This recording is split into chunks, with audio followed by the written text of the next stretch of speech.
Donc, deuxième FIV, je décide de consulter une psychologue parce que j'ai vraiment peur que ça tourne mal comme à ma première FIV.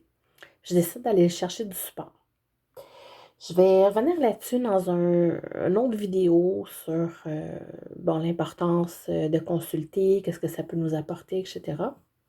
Mais là, brièvement, je voulais juste vous mentionner que j'avais consulté une psychologue, je lui expliquais que je m'apprêtais à faire un essai in vitro, que j'avais vraiment peur que ça aille pas bien, puis de frapper un mur, là, finalement.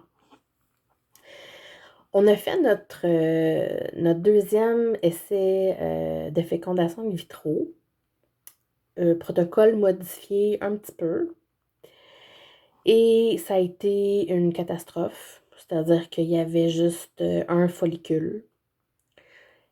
Et Dr. Miron a décidé de faire une insémination parce que s'il faisait une ponction, vraiment, on perdait là, les sous qu'on avait payés. Là. S'il faisait une ponction, ben, c'est vraiment une fécondation in vitro qu'il faisait, puis ça ne valait pas la peine pour un follicule. Donc, on a transformé ça en insémination qui était gratuite. C'était ma quatrième. Et on a comme reporté à plus tard la FIV. Bien sûr, je ne suis pas tombée enceinte avec cette quatrième insémination. Et à l'été 2017, donc là, la FIV2, c'était au printemps 2017. À l'été 2017, en juillet, on retente notre FIV. Cette fois-là, c'est pas avec Gonalef qu'on l'a fait. On a décidé, Dr. Miron a décidé de me donner du Ménopur avec une dose de 450 quotidiennement. Donc, j'avais vraiment des grosses doses. Donc, c'était un petit peu plus agressif là, comme protocole, mais moi, je voulais y aller vraiment, là, tant qu'à refaire une FIV. J'avais connu 2 échecs, là, je me suis dit, ben, tant qu'à changer le protocole, on va vraiment le changer, puis on va augmenter les doses. Et les nouvelles étaient quand même bonnes parce que j'avais plusieurs follicules à chaque échographie, donc j'étais vraiment contente. Je me disais, ça y est, ben, il suffisait de changer de médication. Tu sais, Gonalef ne me faisait pas. Ménopur, c'est ça finalement qui va nous aider à réussir notre projet. Et on sera à la ponction et on me prélève 10 ovules. Donc là, vraiment, mon conjoint et moi, on capotait. On était heureux, c'était comme des high five. Ça y est, on va avoir des embryons. Euh, dans notre tête, ça y était, là. Quand on nous a appelés le lendemain, il y avait 7 ovules qui avaient été fécondés.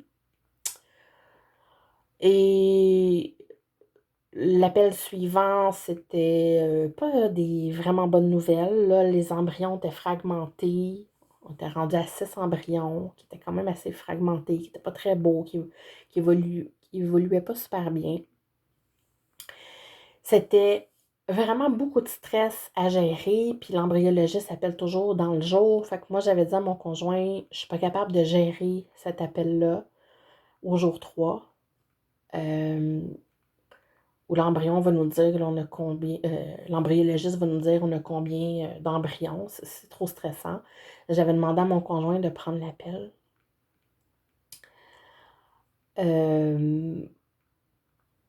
Je savais qu'il y en avait un qui était un petit peu plus beau que les autres, donc il y avait des chances que j'ai un transfert, mais surtout, ce qui m'inquiétait, c'était qu'on n'aurait rien de congelé.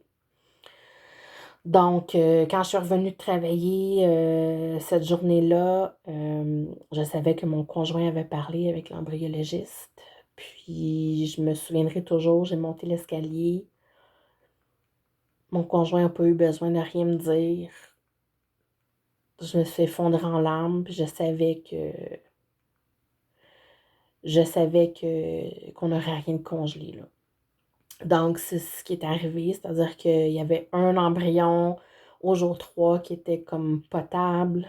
On s'est dépêché de me le transférer pour qu'il soit bien au chaud.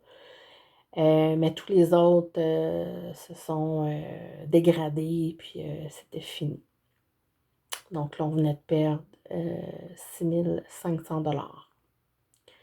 Méchante claque. Vraiment, vraiment, j'en ai pleuré un bon coup. Je suis pas tombée enceinte avec ce transfert-là. C'était un transfert d'embryon frais. Un petit jour 3, tout fragile. La clinique nous donne une photo quand on a un embryon de transféré. Puis c'est bien, bien, bien spécial quand on est en démarche de fertilité, parce que cette photo-là, c'est comme ce que tu as de plus proche là, d'un enfant. Là, tu regardes ça avec fierté, puis c'est le plus bel embryon du monde, puis tu le regardes, tu y parles à ta photo, tu le mets sur ton frigo. Mais quand t'es pas enceinte, ça fait plus mal que d'autres choses de regarder la photo. Donc, on a rangé ça dans un tiroir, puis on a décidé de prendre une pause.